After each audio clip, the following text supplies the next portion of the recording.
Buenas tardes, licenciado. Buenas tardes, gusto saludarlos. Qué bueno que nos podemos oír.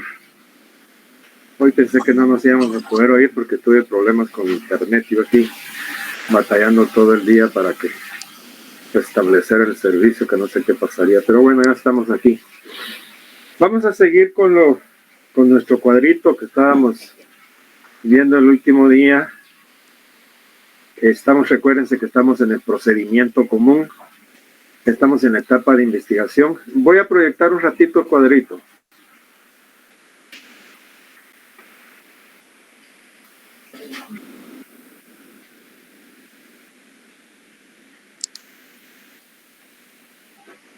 ¿Estamos ahí? ¿Lo ven? Sí, licenciado. Sí.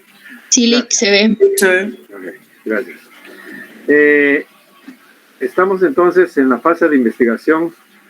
El gran objetivo de la fase de investigación es preparar la acción pública, es decir, preparar por parte del Ministerio Público la acusación.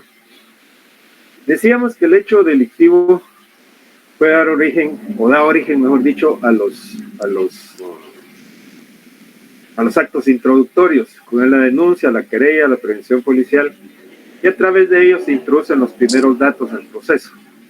Es decir, que son los datos que le sirven al Ministerio Público para de ahí partir e iniciar una investigación. ¿Sí? Es decir, que no podemos, les vuelvo a repetir, probar toda la tesis de un caso con base solo en la denuncia, o con base en solo la querella o la prevención policial, no. Y especialmente con la querella que queramos hacer ahí todo. Lo vamos a ver en el curso de Derecho Práctico, si tenemos la suerte de estar juntos. Pero por ejemplo, en la petición, hay muchos que ponen que se admita para su trámite, que se practiquen las diligencias tales y tales, que se haga esto, que se haga el otro, que se dicte el auto de prisión provisional preventiva en contra del señor fulano y tal, que en su oportunidad se dicte una sentencia condenatoria y que se le asigne una pena de un montón de peticiones que en el fondo no tienen fundamento, porque si el Ministerio Público hace una investigación deficiente, ni siquiera le van a dictar auto de prisión al sindicado, mucho menos a abrir a juicio, y mucho menos vamos a llegar al debate, y mucho menos le van a dictar una sentencia condenatoria en su contra. ¿Estás escuchando mis clases? Brandon, tu micrófono está abierto. Tan tierno Brandon, va. Bueno, en esta fase de investigación, la fase de investigación ya dijimos que está a cargo del Ministerio Público, es decir, toda esta fase. Ya vamos a ver cuánto dura, cuál es su duración, a partir de cuándo, qué es lo que ya empezamos a decir. Básicamente, intervienen en esta etapa. En primer lugar, el Ministerio Público se auxilia de la policía en esta etapa de investigación. Coadyuva con la investigación, la policía, en todo lo que es la investigación. Participan el imputado y su defensor. El querellante que ya dijimos que puede ser el querellante adhesivo y las partes civiles. Aquí el movimiento como es una etapa eminentemente de investigación, se pueden dar básicamente la aprehensión de elementos de prueba. Y ya dijimos que llamamos elementos de prueba porque para que pase a la categoría de prueba y que la pueda valorar el juez, y que pueda tomar una decisión o que vaya a fundamentar su decisión con base en las pruebas, tienen que ser diligenciadas e introducidas al proceso de conformidad con las regulaciones o las normas que regulan cada elemento de prueba. Cuando se introduce al proceso, allá en el debate, a través de la formalidad que la ley INVISTE pasan a la categoría de pruebas. Y yo les ponía algunos ejemplos. Por ejemplo, la declaración de un testigo. A un testigo, si no se le protesta, pues no se puede valorar esa prueba porque no está bajo la conminación de que se conduzca con la verdad. Por ejemplo, un anticipo de prueba se tiene que llevar a cabo con todas las formalidades del debate. Deben de citarse a todas las partes. Y proceder como en el debate. Y en el debate se tiene que introducir ese anticipo de prueba a través de la lectura. Es decir, esa es la forma, ese es el formalismo. Eso es lo que está diciendo la ley. Porque solo en sí solo el anticipo de prueba no nos sirve de nada si no se introducido al debate a través de la lectura, como un documento, porque está documentada a través de un acta que se levanta en el tribunal, donde se lleva a cabo la diligencia. Entonces, en esta etapa de investigación se pueden dar actividades de investigación, actividades de medidas de coerción, como puede ser la prisión preventiva, actividades de investigación como pueden ser allanamientos, anticipos de pruebas, declaraciones de testigos, es decir, toda la investigación que pueda realizar el Ministerio Público. Ahora bien, esta investigación tiene un control, y el control lo ejerce el juez de instancia. El control lo ejerce el juez de instancia. ¿Y qué es lo que controla este juez de instancia?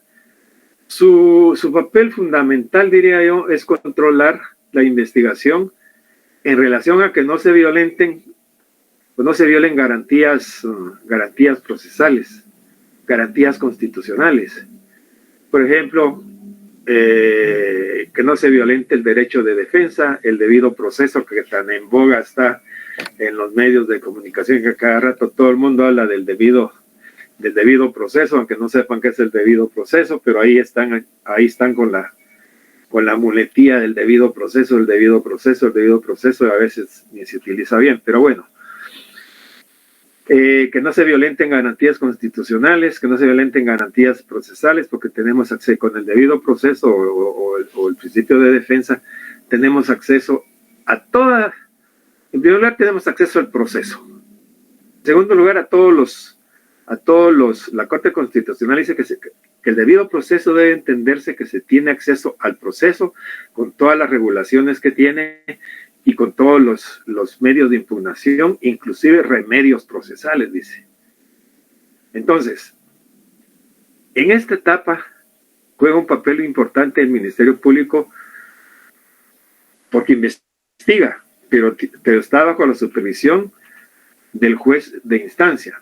Por ejemplo, un allanamiento no se puede hacer si no se ha justificado ante el juez y que el juez lo autorice. ¿Sí? Y que el juez lo autorice. Es decir, si no se autoriza, pues es el fruto, como se llama en la doctrina, fruto del árbol envenenado, que se concibe una prueba en un allanamiento donde no ha sido concebido ese elemento de prueba por medio de la norma o con observación de la norma o de las normas que regulan ese elemento de prueba. ¿Sí? Ahora bien, en esta etapa tiene un plazo. La investigación tiene un plazo. Pero ¿a partir de cuándo empieza a correr? ¿A partir de cuándo empieza a correr y cuánto dura?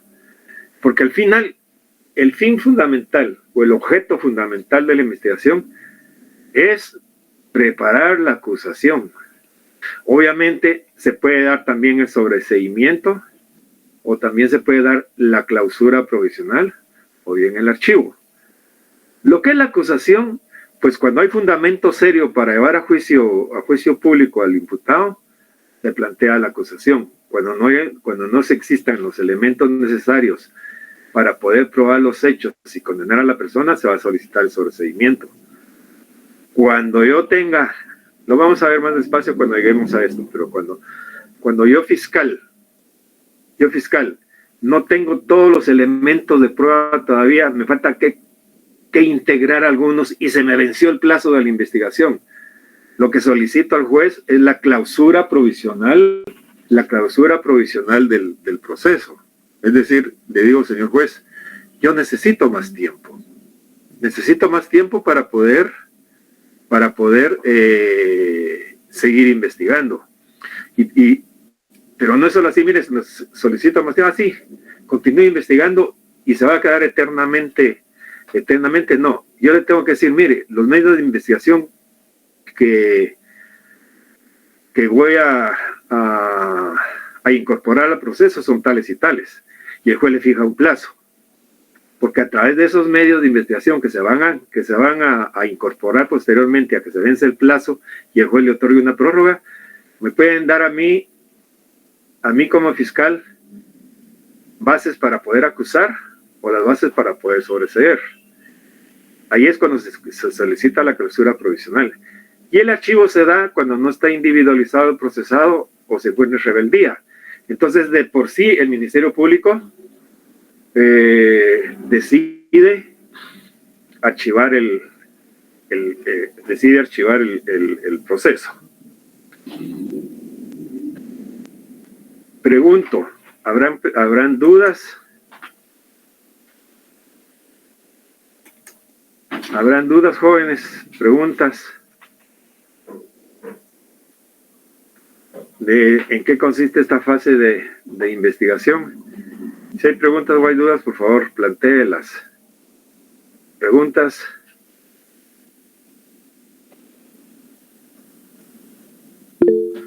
Sí, Julio. Buenas noches, Dick. Una consulta, digamos, si el Ministerio Público hace una denuncia, algo, y en el proceso de investigación no logran investigar nada o no logran detectar nada de la investigación que se hace. El Ministerio Público, solo le quiero aclarar, el Ministerio Público no hace denuncias. No. Yo le digo que como la primera fase era la denuncia, o sea, cómo inicia el proceso, que se crea lo que hablábamos la clase pasada, a través de una denuncia. Denuncia que plantea a alguien ante el Ministerio Público. Okay. Exacto. Entonces, ahí inicia el proceso de esa denuncia. Entonces, cuando empieza ya en ese proceso que usted está explicando de investigación, digamos que el Ministerio Público no encontrará nada en esa investigación que supuestamente se está llevando a cabo. ¿Qué pasa en estos casos? O sea, o se da de baja lo que tiene que plantear, si no hay nada, tiene que pedir la desestimación. Se la plantea al juez. Mire, me plantearon esta denuncia, pero ya investigué y no hay nada. Digámoslo así en términos muy coloquiales, ¿verdad? Y no hay nada. Se la plantea el juez y el juez si la otorga, no, aquí sí hay algo, sigue investigando. Entonces lo obligará a seguir investigando. Si no se desestima la denuncia, se acabó el asunto. ¿Y hay algún plazo para la investigación, digamos? Sí, hay plazo para la investigación, pero aquí, ahorita vamos a hablar de eso. Por eso les decía que hay un plazo, cuánto dura el plazo y en qué puede terminar, les decía. Acusación, sobreseimiento, clausura provisional o bien en el archivo. ¿Sí? Por eso les decía.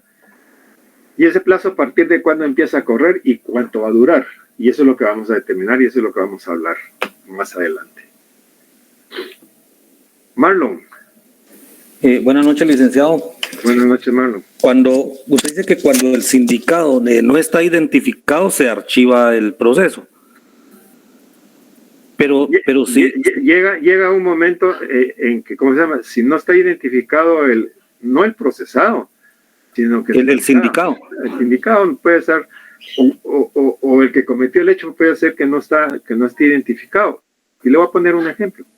Se encuentra un cadáver por ahí, ¿va? Y van, levantan el cadáver, le hacen la necropsia, van a ver la escena del crimen, etcétera. Pero ¿quién fue? No se sabe quién fue. Pero si sí está identificado y se dio a la fuga, ahí se le busca. si está identificado, se siguen todas las investigaciones y puede llegar un momento en que usted pare y tope como fiscal que ya no tiene nada que investigar y no va a tener abierto ese proceso ahí. Y no se va a terminar, sino que lo va a dejar archivado, porque lo último que va a haber va a ser una orden de aprehensión, una orden de captura, pues, ¿sí? Va a haber una orden de captura, pero el sindicado no está ahí, pues, para que lo capturen y siga el proceso, entonces lo guarda, y de aquí a unos 5, 6, 7, 8 años, de repente, en un retén, o se fue a los Estados Unidos y vino a echar un socolazo y lo detienen. Entonces vamos al archivo, sacamos el expediente y arrancamos de nuevo. ¿Entiende eso? Sí, licenciado, gracias. Sí, Andy. Buenas tardes, Andy.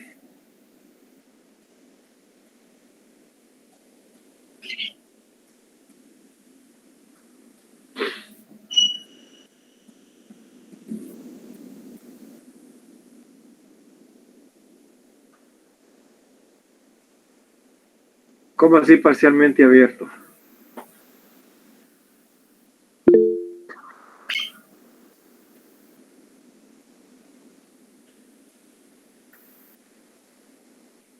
Salvo que sea, por ejemplo, 2 o 3 delitos. Y dice, mire, le voy a dictar, ¿cómo se llama? Por uno y este queda abierto y los otros 2 fuera. Sí, eso puede hacerlo, pues. Pero ahí vamos a entender un poquito más cuando cuando vayamos avanzando en esto. Jorge. Felipe, buenas noches. Una consulta. Buenas noches. El procedimiento abreviado y la aplicación de un criterio de oportunidad son parte de los actos conclusivos. No, esos son procedimientos especiales, son medidas desjudicializadoras, sirven para quitar toda la presa de expedientes que tienen la fiscalía y los tribunales. Esos son procedimientos especiales. O sea que en esta etapa no entran estos procedimientos en los que entran. Bien, en esta etapa pueden entrar. Aquí es especialmente donde se llevan a cabo estos procedimientos especiales. Con eso se termina el juicio, se termina todo. Sí. Se termina todo, dependiendo de lo que sea. ¿Eh? Puede aplicar un criterio de oportunidad, pues ahí se termina. O una suspensión condicional de la persecución penal, ahí se termina también. Pero digamos que ahí queda sujeto a, ¿cómo se llama? A la condición de que usted durante 2 años o lo que le fije el juez no puede cometer otro hecho, porque si no, se sigue con el anterior y con el nuevo. Muchas gracias. Bueno, vamos a seguir aquí con la...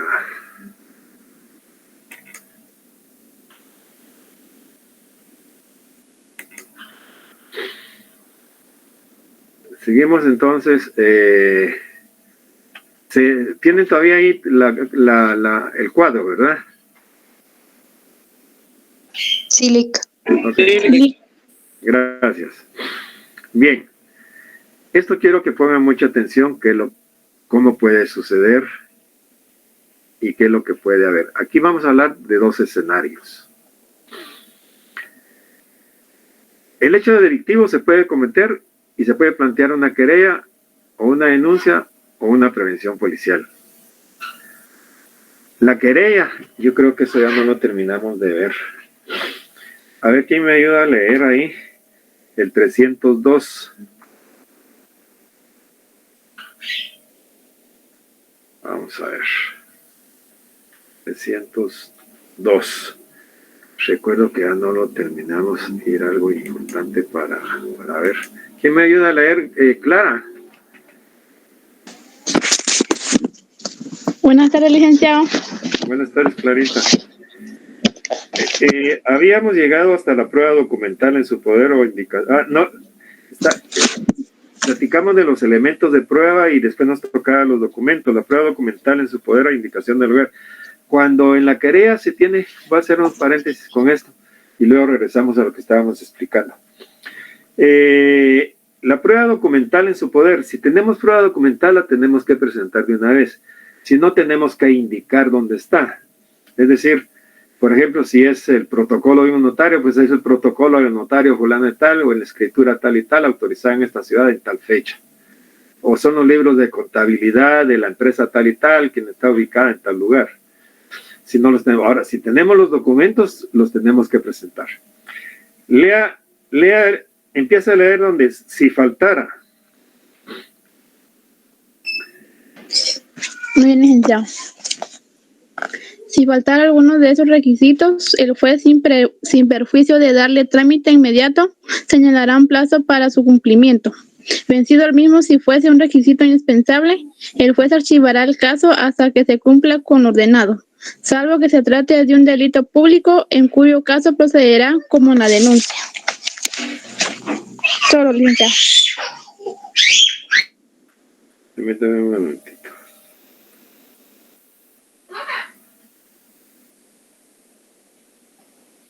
Entonces, ¿qué es lo que va a hacer el juez? Si faltara, dice, así mismo, vencido el mismo plazo fue el requisito, el juez archivará caso, vamos a ver, de darle trámite inmediato. El juez, al darle trámite, ¿qué es lo que va a hacer? Al darle trámite, si reúne todos los requisitos, esta querella está bien, le da trámite y la manda al Ministerio Público. La manda al Ministerio Público ¿para qué?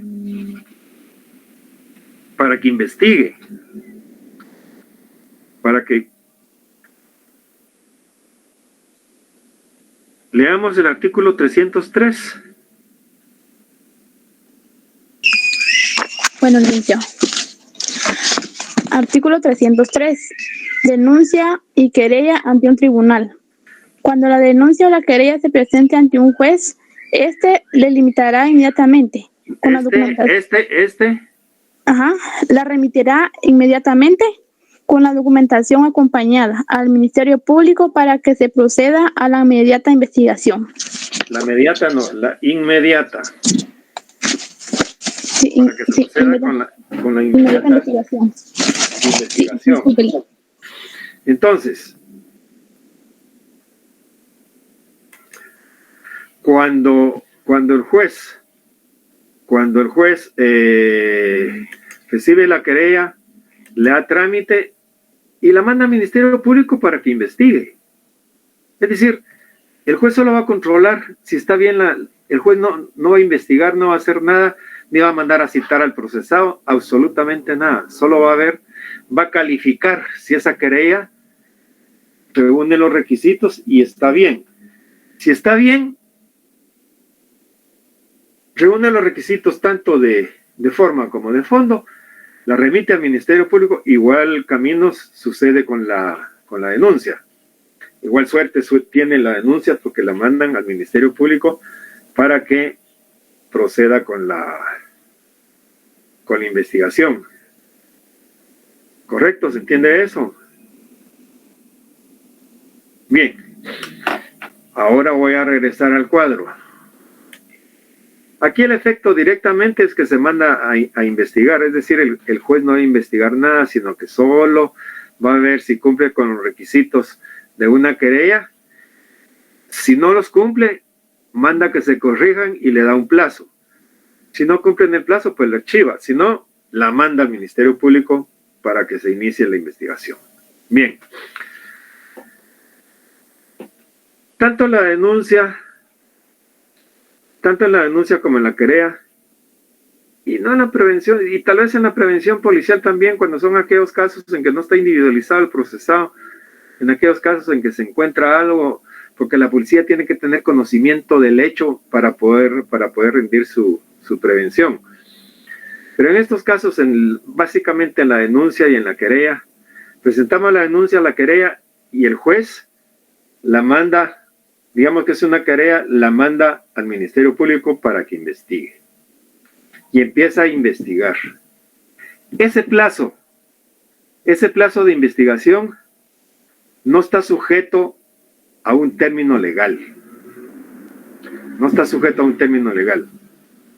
El término legal de la investigación empieza a partir de que se oye al sindicado en su primera declaración y se le liga proceso por el auto de procesamiento y se le dicta una medida de coerción o una medida sustitutiva en su caso. Ahí empieza el plazo legal. Ese plazo legal sí tiene un término, que tiene un término máximo mejor no se lo digo, lo vamos a analizar con la ley. Tiene un término máximo y un término, dependiendo de la situación que se dé. Entonces, aquí se pueden dar dos situaciones muy claras. Una es, si a la persona se le detiene en un delito flagrante, se le manda con un juez para que oírlo en su primera declaración y a partir de ahí empieza el término legal. Pero si presenta una denuncia contra don Juan Pérez o una querella contra don Juan Pérez y esta denuncia o querella no solo me sirven de base para investigar, llega un momento en que el fiscal dice, voy a pedir el control jurisdiccional,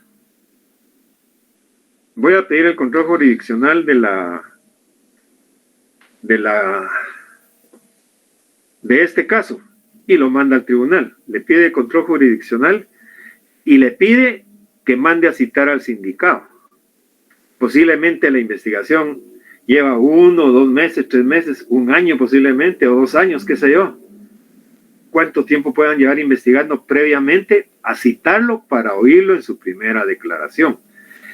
Ese plazo no está sujeto a un término legal, pero después, cuando ya se le liga proceso, sí está sujeto el plazo de la investigación a un término legal. Y lo vamos a ver, y después si hay dudas, me preguntan. Entonces, cuando el Ministerio Público considera que ya tiene elementos suficientes para poder oír la declaración del sindicado, lo manda al tribunal a que haya un control jurisdiccional y le pide al juez que cite al sindicado para oírlo en su primera declaración. Porque el Ministerio Público tiene la facultad también de poderlo citar al sindicado, al Ministerio Público, para oírle su declaración. Mire, usted está sindicado, ¿qué nos puede contar? Pues mire, fíjese que esto no es cierto por tal y tal cosa, aquí están mis pruebas. El Ministerio Público lo hará porque su criterio es ser objetivo. ¿Sí? Entonces, si el Ministerio Público de esa investigación que está realizando considera que ya existen elementos necesarios para oírlo en su primera declaración, manda el expediente al juez de Contralor de Garantías y le solicita que lo mande a citar. ¿Qué se puede dar en esta situación? Que llegue o que no llegue. Si no llega, pues estará en rebeldía y se dictará su orden de detención y hasta que se detenga se podrá llevar a cabo la primera declaración. Ahora, si llega, ya verá el juez si le decreta una medida de coerción, como puede ser la prisión preventiva, o le decreta una medida sustitutiva. Entonces, vamos a analizar lo que es la primera declaración.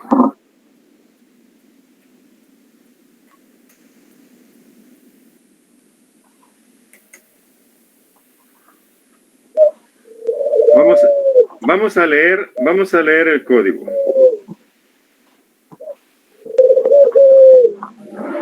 Fíjense que estamos en ese momento en que posiblemente lo agarraron flagrantemente y ya están ante el tribunal, ante el juez, y se le va a tomar su primera declaración.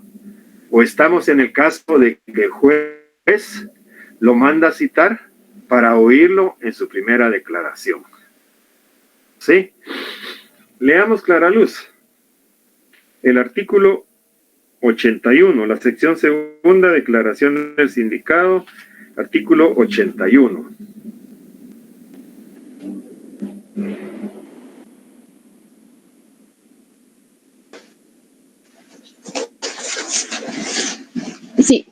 Artículo 81, advertencias preliminares. Sí, la puedo ir interrumpiendo de vez en cuando. Bueno, licenciado, bien. Al iniciar la audiencia oral, el juez explicará al sindicado, con palabras sencillas y claras, el objeto y forma en que se desarrollará el acto procesal. Fíjese bien, dice. Al iniciar la audiencia, quiero que pongan mucha atención en esto, en todo esto que vamos a estar viendo. Al iniciar la audiencia oral, el juez explicará al sindicado con palabras sencillas y claras el objeto y forma en que se desarrollará el acto procesal. Es decir, esto no tiene ninguna complicación. Mire, señor Juan Pérez, usted está aquí ahora porque, y no importa la categoría que sea, si al propio expresidente de la República, Otto Pérez Molina, que era el presidente, y a la persona más sencilla, se le tiene que hacer de la misma forma. Mire, usted está aquí porque se le va a tomar su primera declaración. ¿Entiende lo que es la primera declaración? Usted debe de, si tiene alguna duda, por favor pregunte, etcétera, etcétera, para que sea de tal forma que no vaya a haber coacción, que no vaya a haber algún que no entienda la clase de diligencia que se está llevando a cabo. Seguimos, por favor.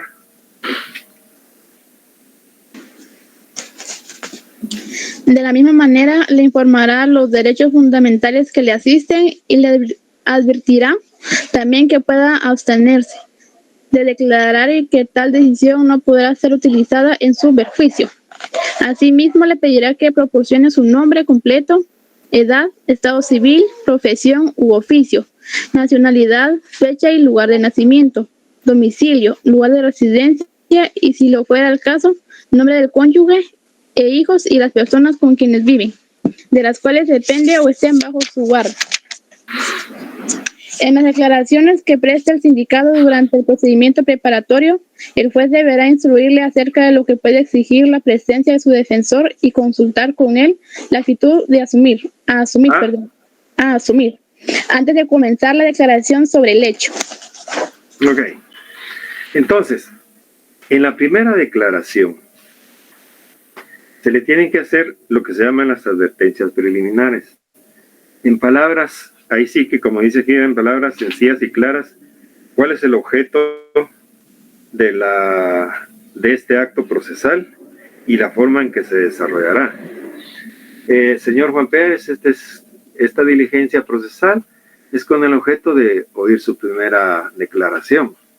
A usted el Ministerio Público, a usted se les indica de haber cometido tal y tal hecho. El Ministerio Público le hará las imputaciones correspondientes y usted tendrá derecho a declarar si quiere declarar, si no, puede abstenerse de declarar. También tiene ¿cómo se llama?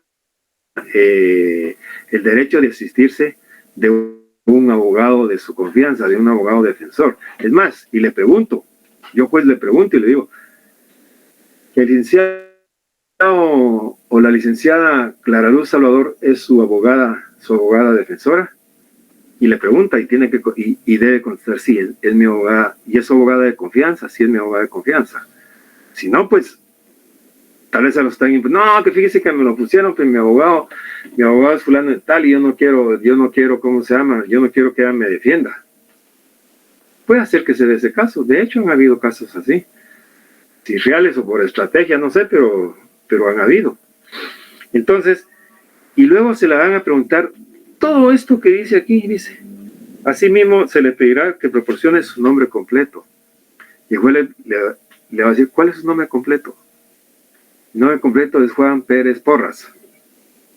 Su edad, su estado civil, su profesión o oficio, nacionalidad, lugar y fecha de nacimiento, domicilio, lugares de residencia y, si fuera el caso, nombre del cónyuge e hijos y de las personas con quienes vive, de las cuales depende o estén bajo su guarda. Es decir, que aquí estamos, lo que está sucediendo aquí es que se está individualizando, se está identificando al sindicado, a la persona que está sindicada de un hecho que reviste los caracteres de delito. A todo esto el Ministerio Público ya tiene que tener una investigación o simple y sencillamente con desenflagrancia los elementos de prueba que tiene en ese momento. Porque ¿cuáles son los hechos que va a imputar el Ministerio Público?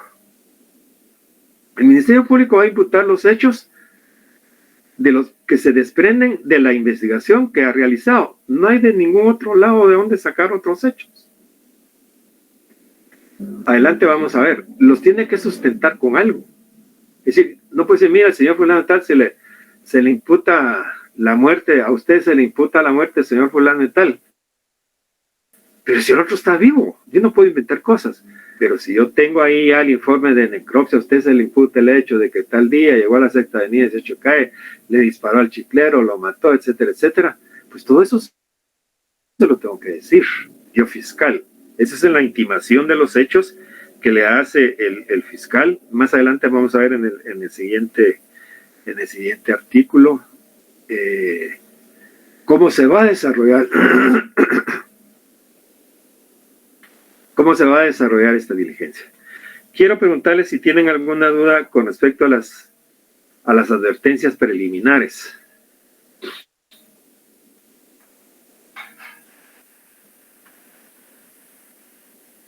¿Alguna pregunta?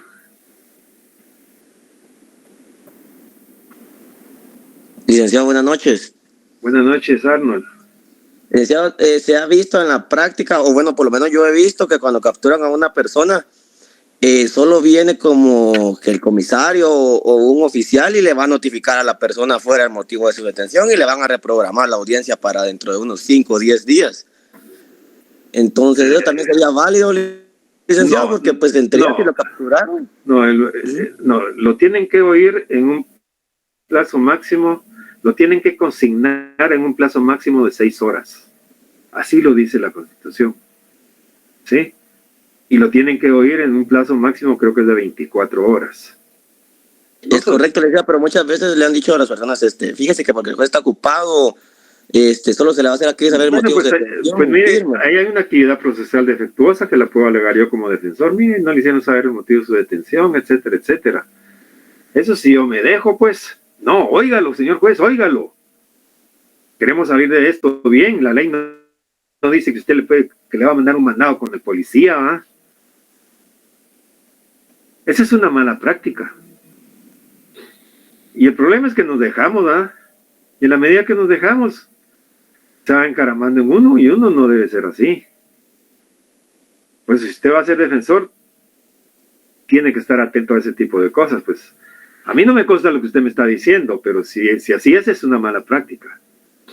Hay una actividad procesal defectuosa ahí. Pues ¿cómo le voy a mandar yo, juez, si a mí la misma ley y la Constitución me está diciendo que se me tiene que cocinar entre los 6,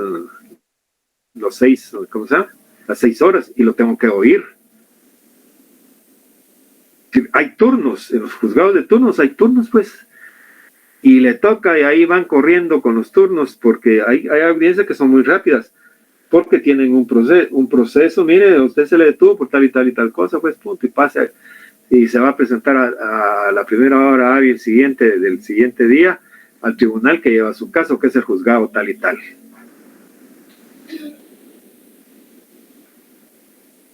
Gracias, licenciado. ¿Alguna otra duda, jóvenes?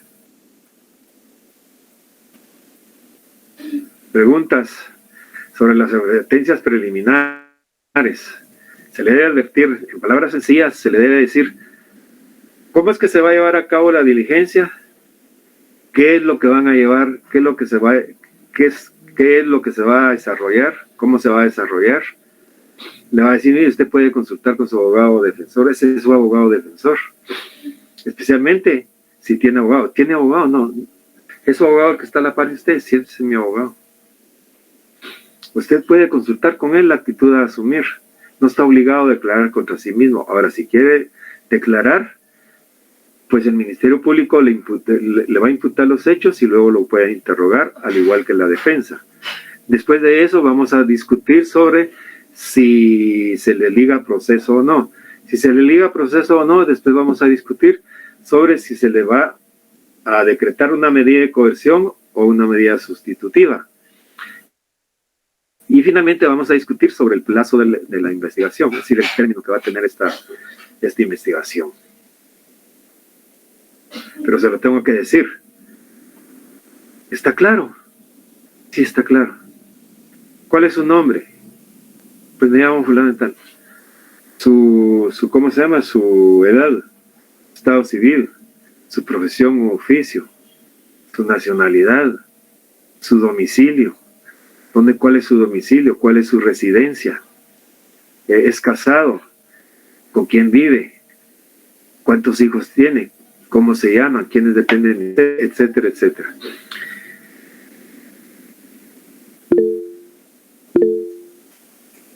Sí, Byron, sí. Buenas tardes, licenciado. Creo que esta primera fase que usted indica, pues creo que está muy clara. Creo que es la primera fase declaratoria en la cual pues uno como acusado, como en este caso fiscalizador, tiene los debidos derechos de acusación y obviamente de defensa. Y yo creo que la misma ley nos lo dicta. Entonces creo, licenciado, que de manera personal usted nos ha dado un ejemplo muy claro de cómo se debe proceder en este tipo de casos. Ok. Yo vi que alguien más levantó la mano, no me di cuenta. Por favor. Buenas tardes, quería abstenerme a preguntarle, pero es en una etapa un poco más avanzada del proceso. ¿Qué pasa cuando suceden los casos por cuestión de homónimos, creo que es el término? Y en caso de que el sindicado tenga el mismo nombre que yo, pero me terminan capturando a mí. Y ligan a proceso y a prisión preventiva. De eso ha habido mucho. De hecho, tenía un problema no yo, sino que de mi cliente, que tenía una orden de captura de un tribunal del Quiché por asesinato. Y era el mismo nombre. Y cada vez que había que ir con toda la documentación a probar. ¿Y lo capturan acá? Sí. Pero mire, la primera vez se lo dejó la bandeada. Ya después, cuando se identificaba, tenía que decir, mire, porque lo que hicimos fue que pedimos una constancia en el tribunal, diciendo que la persona que se buscaba era Juan Pérez, pero que los papás eran fulano y sutano. Y el Juan Pérez que tenía el homónimo, que el papá era fulano de tal, y su mamá fulano de tal, pero que al que tiene la orden de captura tiene otros datos que lo identifican y que lo distinguen de otra persona. Mira, pues, la duda radica en tal, poniéndonos en contexto de su caso. La orden de captura fue girada desde el Quiché, ahora lo capturan en la ciudad de Guatemala, pero como hay un plazo para ser escuchado y pasar a torre de tribunales, ¿me entiende? Aquí lo consignan. Sí, aquí lo consignan y en la primera declaración dicen, se liga proceso, porque y después remítanse el expediente respectivo al Quiché, póngale, sí. Y lo ligan a proceso y a prisión preventiva. ¿Procede o no? El habeas corpus en ese caso. Fíjese que sí, lo que pasa es que él tendrá que ir al Quiché a probar de que no es él, porque el expediente no lo tiene aquí el tribunal de turno, el expediente está en el Quiché. Pero mira, entonces se va a tener que aguantar ahí presitos un par de días y que lo trasladen al Quiché, etcétera, etcétera, pues. ¿No procede algún tipo de recurso como eso? Fíjese que no hay, porque el expediente original está allá en el Quiché y allá tiene que ir a aclarar él que no es la persona sindicada. Lamentablemente así es, pues, si le pasa que se llama Mario Pérez y Mario Pérez el otro y desafortunadamente así es, y lo tiene que ir a aclarar al Quiché, porque aquí le van a hacer saber el motivo de su detención y lo van a dejar preso, pues. Lo van a dejar preso, porque es la primera vez. Ya la segunda vez, pues yo ya ando preparado, tengo mi constancia de que no soy el sindicado, sino que es otro. Y allá sí tengo suerte que la policía también me me atienda esto, o el propio tribunal de turno que me atienda con los documentos que ya me dio el tribunal del Quiché. Si no me entiende, tengo que regresar otra vez al tribunal del Quiché. Y eso sí, lamentablemente ahí sí que es así sucede en la práctica, ¿ves? Sí, Andy.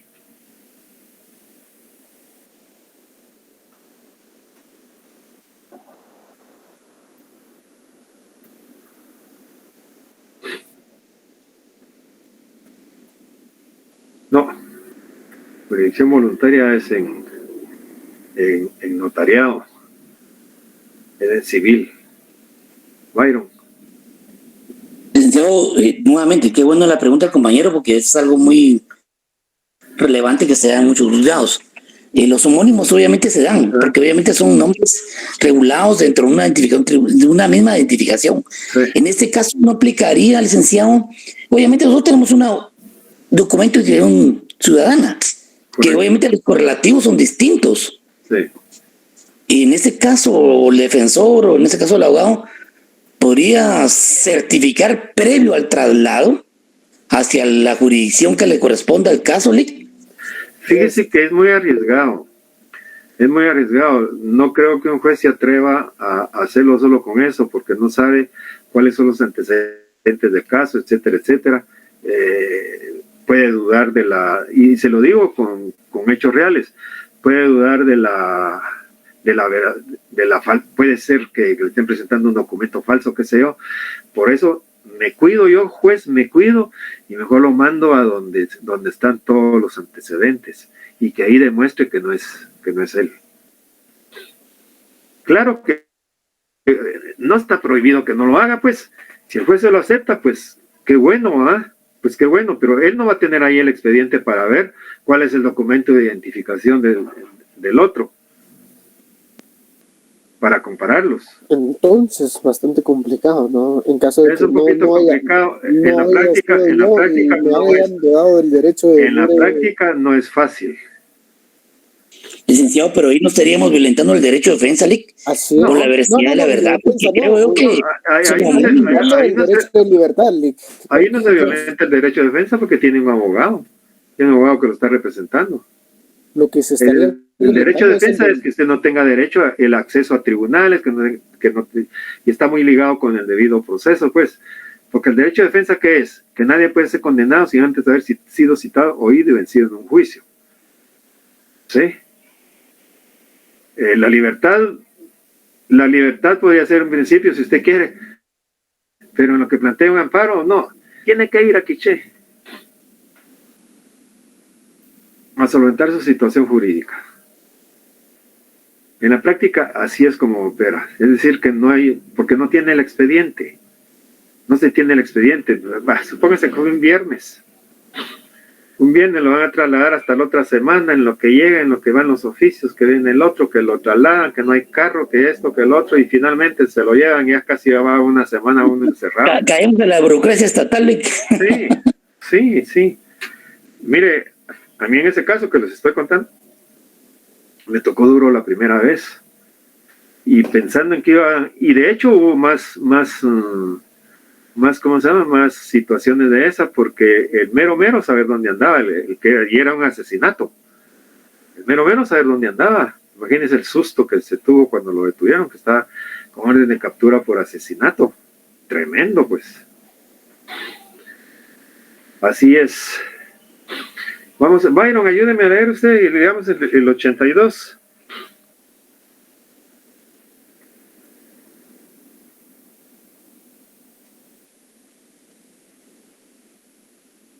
Penal, ¿vale?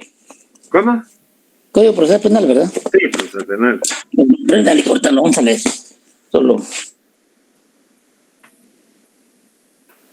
Solo va a bajar.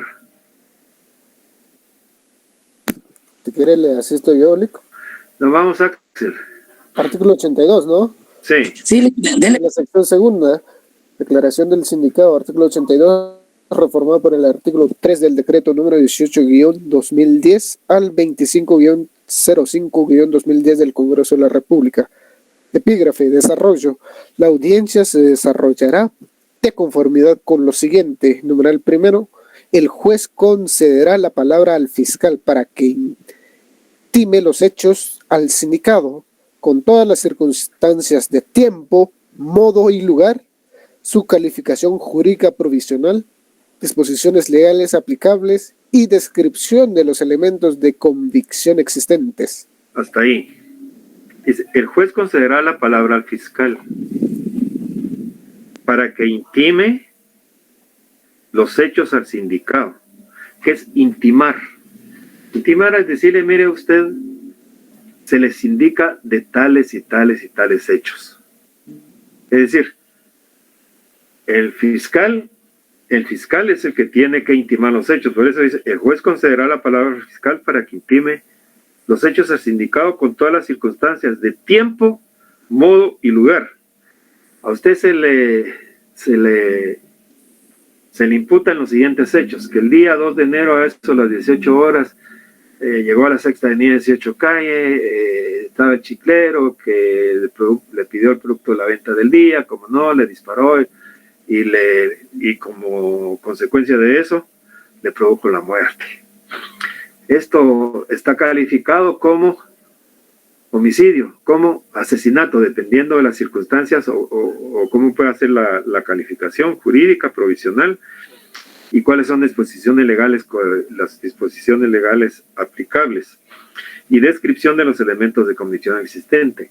Y para probar esto tenemos la declaración de la viejita, la declaración del fotogero, la declaración del sindicato, y como ya tienen otras, ¿cómo se llama? Otros medios de prueba, puede hacer que tengan videos que se han recabado de las cámaras del lugar, etcétera, etcétera. Ya tenemos también, ¿cómo se llama? Informe de la DIGECAN, del ARMA, tenemos informe también de la sección de vehículos de la SAT, que el vehículo pertenece al sindicato, etcétera. Qué sé yo cuántos elementos de prueba podamos tener. ¿Se entiende eso? Así es. ¿Se entiende, jóvenes, o hay alguna pregunta? Sigamos, Axel. Va, ahora el segundo.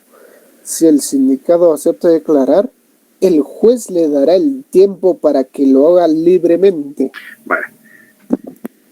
Si él decide declarar, el juez le tiene que preguntar al sindicado, ¿usted va a declarar o se abstiene de declarar? Usted tiene el derecho de abstenerse de declarar. No, sí voy a declarar, señor juez. Entonces, el juez, antes de darle el tiempo para que haga para que lo haga libremente, como dice la norma, lo va a amonestar. Al procesado se le amonesta, al testigo se le protesta. ¿Y qué es la amonestación? A ver, ¿qué piensan ustedes que es la amonestación? Una diferencia entre amonestación y protesta.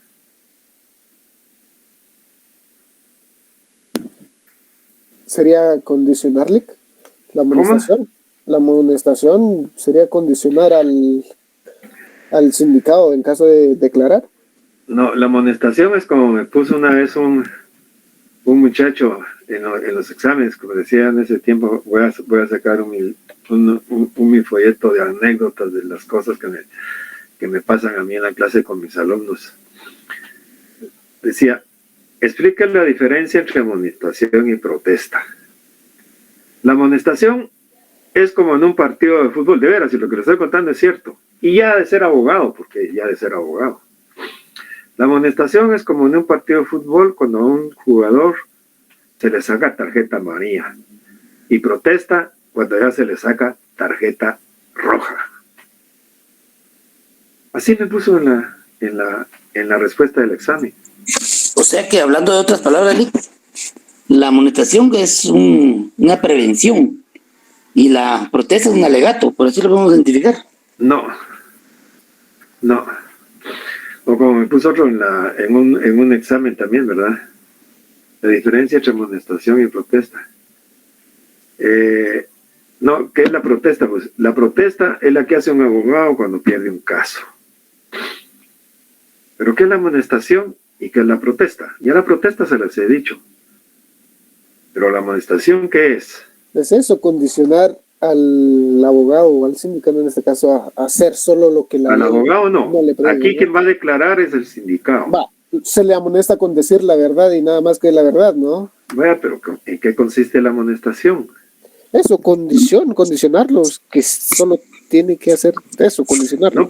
No porque fíjese que si es condicional, no sería una protesta.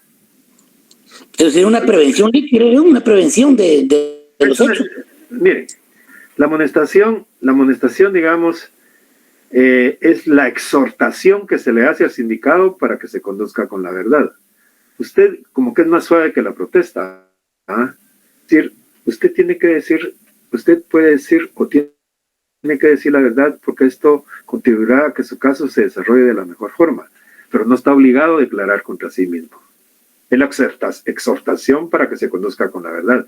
En cambio, la protesta no. La protesta es la conminación para que el testigo se conduzca con la verdad, porque no es procesado, no tiene el derecho a no declarar. Usted tiene que decir la verdad.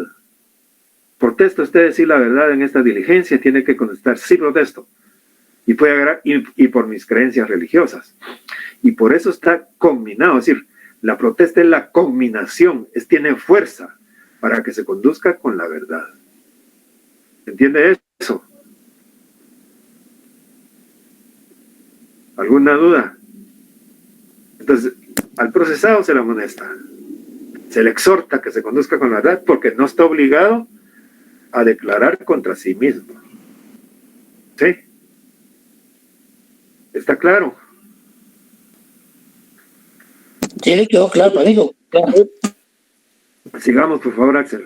Va, numeral tercero. Después de declarar, el sindicato puede ser sometido al interrogatorio legal del fiscal y del defensor. Entonces, cuando el fiscal intima los hechos y dice, ¿se le va a declarar? Sí voy a declarar. Después, bueno, se le amonesta porque va a declarar, entonces declara y puede ser sometido a un interrogatorio. Después de declarar, el sindicato puede ser sometido al interrogatorio legal del fiscal y del defensor. Es decir, que cada uno puede hacerle algunas preguntas. Posiblemente, si estamos hablando del defensor, posiblemente dejó no muy clara su declaración porque se confundió o hizo esto. Yo, defensor, trato de ir viendo cómo voy porque yo desde que agarro o desde que tomo la responsabilidad de asumir una defensa, ya estoy planificando y estoy probando y estoy planificando, al igual que el fiscal, una tesis que voy a sostener durante todo el transcurso del proceso. Entonces se le harán preguntas de complementación, preguntas de aclaración o qué sé yo, según la estrategia que voy a seguir. Lo importante aquí es que tengamos claro que se le puede interrogar. Sigamos, por favor. Numeral cuarto. El juez concederá la palabra al fiscal y al defensor para que demuestren y argumenten sobre la posibilidad de ligarlo a proceso, debiendo resolver en forma inmediata. Bien, después de eso, después de la declaración y el interrogatorio, al juez se le va a sindicar, el juez va a dar la palabra al fiscal y al defensor, en su orden, al fiscal, para que argumenten y demuestren sobre la posibilidad de ligarlo a proceso, o no. Entonces, se le da la palabra al fiscal, mire, señor juez, sí es importante que se le ligue a proceso, porque hay peligro de fuga, que esto, que el otro, que aquí, que allá, que no sé qué, que con las pruebas que, ¿cómo se llama?, que tenemos, pues son suficientes para poderlo ligar a proceso. No, señor juez, aquí el Ministerio Público, la intimación que hizo de los hechos son contradictorios con los medios de convicción que tiene, y lo más procedente, señor juez, es que esto no se va a poder probar y que se desestime. Podría ser, o que no se le ligue a proceso, sino que se desestime la denuncia o la querella. Y el juez inmediatamente tiene que resolver. El juez, considerando que el Ministerio Público ha presentado esto, que aquí, que allá, que no sé qué, que esto y el otro, etcétera, etcétera. Finalmente dice, se le liga proceso por el delito tal y tal. Es decir, primero hace una calificación provisional el Ministerio Público, cuando intiman los hechos. Pero la calificación, digamos, la que va a prevalecer, es la calificación que va a hacer el juez. ¿Alguna duda? En este proceso, licenciado, al momento de tomar la decisión del juez, obviamente tuvieron que tener a la vista las pruebas condenatorias o los autos que procedan al expediente para poder declarar esta sentencia. No, aquí no hay sentencia. O no, o sea, pues, digamos, esta declaratoria. Pues, aquí es una resolución que es un auto fundado, un auto razonado. Y el auto razonado es aquel en el cual se expresan las razones del por qué se está tomando una decisión. Solo que el auto es oralmente. Él va a razonar, el juez va a razonar sus elementos fácticos, sus elementos jurídicos para llegar a una conclusión. Esto lo vemos ya en el curso práctico. Pero para darle una pincelada de eso, tiene que argumentar sus elementos fácticos o cómo es el caso, qué elementos de prueba tiene. Luego hace un análisis al caso concreto de los elementos, o mejor dicho, de las normas jurídicas en las que se basa para llegar a una conclusión. Y luego la conclusión es sí, existen los elementos suficientes para ligar a proceso fulano de tal. Se le liga a proceso por el delito tal. Y lo tiene que decir. ¿Por qué delito? Porque tiene que calificar la norma, tiene que calificar el delito de acuerdo a lo que tiene en ese momento. De acuerdo a lo que tiene en ese momento. Porque esto puede cambiar dependiendo de las circunstancias que se den posteriormente o de investigación que se haga posteriormente a este auto de prisión. Pero aquí, lo importante es de que asumamos de que se le liga a prisión, perdón, se le liga a proceso. Porque si se desestima, pues se terminó el proceso, ¿va? Ya no hay nada. No, usted puede seguir. Si estaba con detención, porque ya platicamos, cuando hablábamos de la presunción de inocencia, hablábamos de la prisión preventiva y hablábamos de la detención. Y concluimos que la detención era la privación de la libertad de una persona por un breve lapso de tiempo, ¿correcto? Entonces, como es su primera declaración, si el juez considera que no hay nada, lo deja libre. Si no, pasamos al siguiente punto. Leamos el siguiente punto, por favor. Sería el numeral 5. El juez concederá nuevamente la palabra al fiscal y al defensor para que demuestren y argumenten sobre la necesidad de medidas de coerción, debiendo el juez resolver en forma inmediata. Al igual que para ligarlo al proceso, ya está ligado al proceso, ya está formalmente procesado. Entonces le va a dar la palabra al fiscal y al defensor en su orden para que argumenten o para que demuestren y argumenten la necesidad de una medida de coerción, debiendo el juez resolver inmediatamente. Es decir, señor juez, hay que dictar una medida de coerción, que se dicte el auto de prisión preventiva en contra del sindicado por tales y tales y tales circunstancias. Señor juez, aquí no se dan los elementos necesarios para dictar un auto de prisión preventiva. En todo caso, lo que procede es de que se dicte una medida sustitutiva. Y concretamente, señor juez, le pido que se dicte la detención domiciliaria, que se le otorgue la detención domiciliaria. Un poco más, un poco menos, qué sé yo, pero por ahí van más o menos así es como se va argumentando. ¿Alguna duda? ¿Preguntas? Esta fase de lo que es la primera declaración o esta diligencia, mejor dicho, de lo que es la primera declaración es muy importante. Entenderla es muy sencilla, pero es importante entenderla, qué es lo que se puede hacer ahí, porque de esto depende un montón de cosas en relación con el trámite del proceso, y en la práctica también es muy importante porque imagínense que logremos de que no pase o que no se califique o que se le dé una medida sustitutiva. Yo me siento feliz yo que por lo menos esté libre mientras se tramita el proceso. ¿No hay preguntas? Sigamos, por favor. Numeral sexto. El fiscal y el defensor se pronunciarán sobre el plazo razonable para la investigación. El juez deberá fijar día para la presentación del acto conclusivo y día y hora para la audiencia intermedia, la cual deberá llevarse a cabo en un plazo no menor de 10 días ni mayor de 15 días a partir de la fecha fijada para el acto conclusivo. Una vez presentado el acto conclusivo, se entregará copia del mismo a las partes que lo soliciten y se dejará a disposición del juez las actuaciones y medios de investigación para que puedan examinarlos hasta la fecha fijada para la audiencia. Okay. Otro punto importante entonces de aquí es que se fija el plazo de la investigación. Más adelante vamos a ver si hay una medida de coerción. El plazo fatal, el plazo máximo es de 3 meses, plazo máximo.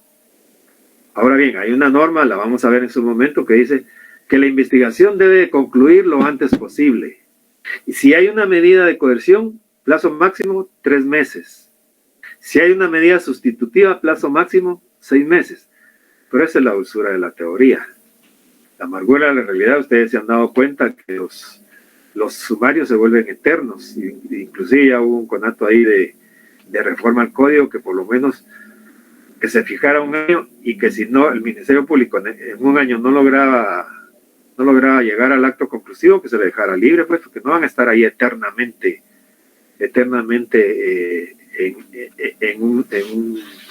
en detención preventiva eternamente, porque se han dado casos de que se llega tanto a la prisión preventiva que ya han cumplido la pena y los jueces han llegado a condenar solo para justificar el tiempo que estuvo detenido. ¿Ya? Entonces, el fiscal y el defensor se pronunciarán sobre el plazo razonable para la investigación. Repito, el plazo máximo si hay medida de coerción, es decir, si hay un auto de prisión preventiva, 3 meses. Si hay una medida sustitutiva, el plazo máximo es de 6 meses. Entonces, el fiscal dice, señor juez, que yo necesito que se me den el plazo máximo de 3 meses. No, señor juez, esta investigación, el defensor ya lleva un año desde que se presentó la querella, ya lleva 1 año y 3 meses y tantos días y tantas horas, por decirles algo muy específico. Y el fiscal ha tenido tiempo para hacer la investigación. De hecho, señor juez, ya no hay más medios de investigación que incorporar. Yo le solicito que le dé 15 días. Puede hacer ese caso, ¿eh? Todavía viene el juez y va a fijar. No, le voy a dar 1 mes. Le voy a dar 1 mes y medio. No se puede pasar de 3 meses si hay medida de coerción. Y 6 meses si hay una medida sustitutiva. Sí, Axel. Lick, que tenía una duda en cuanto a la práctica. Usted que ha evacuado audiencias, a la hora de plantear esto, el Ministerio Público de la prisión preventiva, pónganle, el tiempo que mencionaba, ¿cómo es que responde el abogado defensor si puede proponer los 15 días? ¿A través de qué? ¿Solo levantando la mano, pidiendo la palabra o objetando? No, el juez, es que aquí hay un orden. Cuando termina de hablar el fiscal, vamos a hacer una práctica. Por eso voy un poquito apresurado, porque vamos a hacer una práctica. No el día de hoy. Pero quiero que hagamos una práctica, por lo menos para que quede alguito ahí y que quede incentivado de cómo es que sucede esto, o cómo es que se lleva en la práctica. Termina su intervención el fiscal del Ministerio Público y el juez, que es el que ordena todo ahí, dice, concedo la palabra al defensor para que se pronuncie al respecto. Entonces ya el defensor tendrá que argumentar, no, que esto, que el otro, que no se dan los elementos necesarios, y en todo caso, señor juez, si no se revoca la medida de, ¿cómo se llama? No, estamos hablando del plazo. Entonces estaba pensando en la medida de coerción o medida sustitutiva. No, señor juez, el fiscal del Ministerio Público ha tenido mucho tiempo ya para investigar, y ha hecho esto, ¿verdad? Y le ruego que sea el plazo de 15 días, de un mes, no más de un mes, señor juez. Entonces el juez inmediatamente tiene que tomar una decisión y va a fijar un plazo. Y va a fijar de una vez el plazo para la presentación del acto conclusivo. Y el acto conclusivo puede ser la acusación o el sobreseimiento. O en su caso, solicitar la clausura provisional, como se los decía anteriormente. ¿Sí? Entonces dice juez, voy a fijar el plazo de un mes o de 30 días a partir de la fecha del día de hoy. Y agarra su calendario y dice, y para la fecha del procedimiento intermedio se fija que debe ser en un plazo no mayor de 15 días y no menor de 10 días a partir de la finalización de ese plazo para que se lleve a cabo la audiencia del procedimiento intermedio. Pero así es como opera en la práctica, Axel, que el juez le va dando la palabra a cada uno. Y cada quien tiene que argumentar. Primero es el fiscal y después el defensor.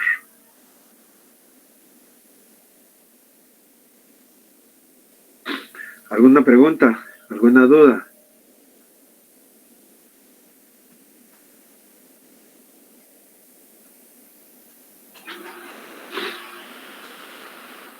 ¿Alguna pregunta o alguna duda?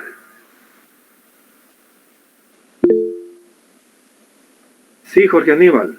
Sí, entiendo entonces de que, por ejemplo, el Ministerio Público ya tiene que tener preparado el caso para pedirle al señor juez orden de captura a determinada persona. No, disculpe que lo interrumpa. Aquí ya está capturado o está citado. Capturado o está citado y él se presentó. Pero el MP ya tiene que estar preparado. Ah, por supuesto. Por supuesto, todos tienen que estar preparados ya. Tanto el defensor como el Ministerio Público. Especialmente el Ministerio Público, porque él es el que tiene las pruebas, pues. O los elementos de prueba. Él es el que tiene, él es el que ha investigado y sabe cómo está el asunto. Pero aquí ya está capturado o se presentó porque lo citaron. Y la otra es si esa primera audiencia tiene bastante similitud cuando se presentan los actos conclusivos, porque prácticamente el Ministerio Público va a ir a presentar lo mismo. No. Las pruebas. No, ahorita pues para dentro de 3 meses. No tiene similitud porque la acusación tiene, se tiene que cumplir con ciertos requisitos formales. La acusación dice debe de llevar los hechos en una forma clara, precisa y circunstanciada, con indicación de quienes participaron, etcétera, etcétera, calificación jurídica, elementos de prueba, lugar para recibir notificaciones. Lo vamos a ver en su momento. Muchas gracias. Aquí es preliminares, apenitas con lo que tenemos, con lo poco que se tiene.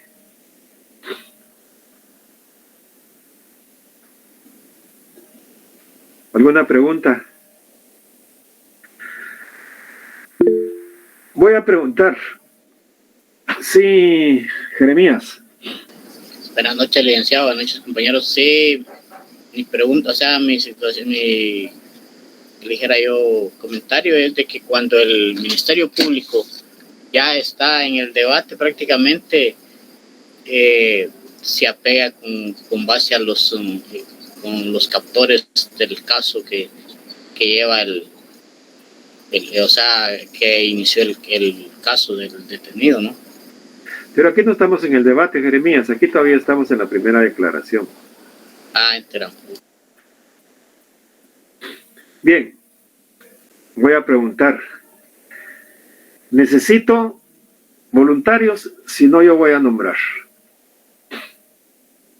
Necesito a un juez, un fiscal, un defensor, un procesado y un auxiliar del juez. Puede ser un oficial. Necesito 5 personas. Yo le... Bueno, vamos. Byron. Yo le terminé punto. Byron. Y por favor, Axel también. Axel. Buenas tardes, licenciado. Yo puedo ser procesado. Bueno, está Federico. Apunten ahí, Byron, apunte a Federico. Axel, ¿usted tiene levantada la mano? Andy.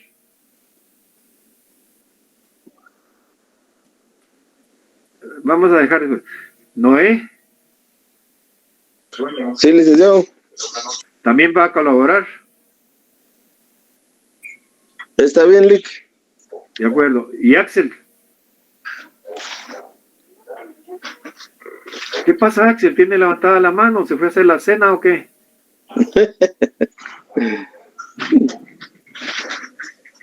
Dejo con las dos para que se... Axel estaba aquí bien atento y ahora se me esconde. ¿Tiene miedo o qué? Dígame. Sí, Lick. ¿Usted va a colaborar también? Exacto, Lick. Bueno, entonces dejamos a Axel afuera. Lástima. Lick, Bien, entonces, justo se me cayó el ancho de banda. Lick, Noé, Federico, Byron, Andy y Jeremías. Se ponen de acuerdo, se ponen pásense sus teléfonos, se ponen de acuerdo y van a preparar, no les voy a decir cómo, ustedes son los que van a preparar la primera declaración del sindicato. Si quieren, toman como base el caso del chiclero. Si no, pueden hacerlo con otros elementos, con otro delito, para ver cómo nos va a salir esto. Lo vamos a tratar de hacer aquí en la próxima clase y tenemos tiempo, porque afortunadamente mañana es feriado, sábado y domingo, lunes para presentarlo martes. Ustedes se ponen de acuerdo quién va a ser el juez, quién va a ser el juez, quién va a ser el secretario del juez, quién va a ser el fiscal, quién va a ser el defensor y quién va a ser el procesado.